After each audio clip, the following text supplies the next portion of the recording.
পলাতক প্রধানমন্ত্রী শেখ হাসিনা, সাবেক সেনাপ্রধান মঈন ইউ আহমেদ সহ ৫৮ জনের পরিকল্পনায় সংঘটিত হয়েছে বহুল আলোচিত বিডিআর হত্যাকাণ্ড।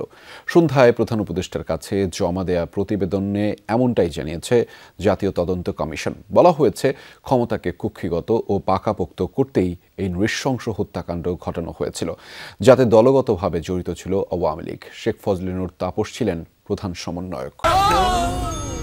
ডেন্টিস্টের পরামর্শ নাও নতুন কোলগেট অ্যাক্টিভ সল্ট।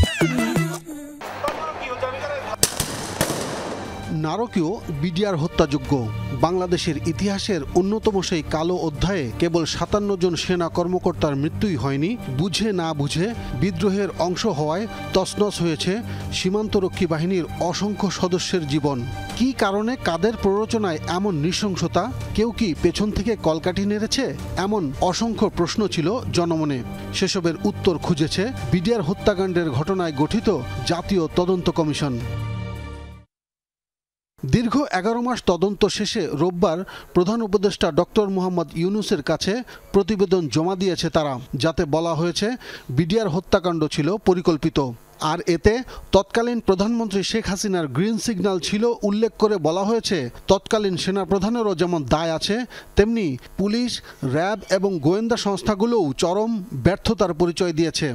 র্যাবের সদস্যরা ছিলেন, সজ্জিত ছিলেন, তারা ইন্টারভিউ করেনি এবং তারা বলছে, তাদের কমান্ডার আমাদেরকে বলেছে, এবং এটা আমরা ইনভেস্টিগেশন করেছি যে ওই সময় এডিজি ছিলেন কর্নেল রেজা নূর, বর্তমানে মেজর কর্নেল রেজা নূর, রিটায়ার্ড।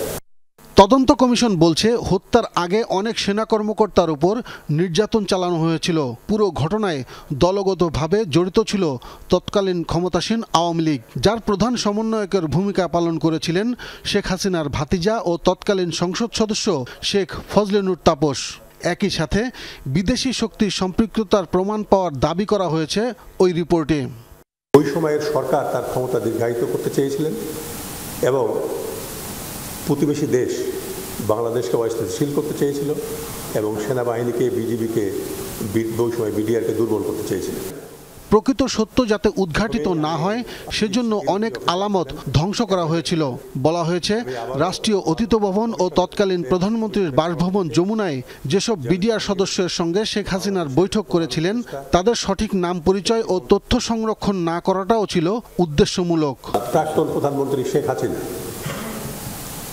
ব্যারিস্টার ফজলে নূর তাপস,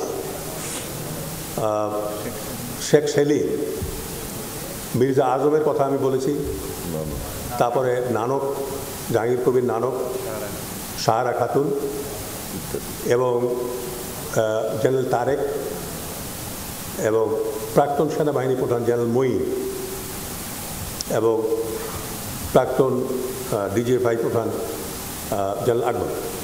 ঘটনার সময় কিছু প্রিন্ট ও ইলেকট্রনিক মিডিয়া এবং কয়েকজন সাংবাদিকের ভূমিকা নিয়ে প্রশ্ন তোলা হয়েছে তদন্ত কমিশনের রিপোর্টে। কি কি অপরাধে তারা জড়িত সেগুলোকে আমরা মেনশন করে আমরা সুপারিশ করেছি, কাজে তাদের সামাজিক অবস্থান বিবেচনায় আমরা এটা গোপন রাখতে চাই। আব্দুল্লাহ তুহিন, যমুনা নিউজ, ঢাকা।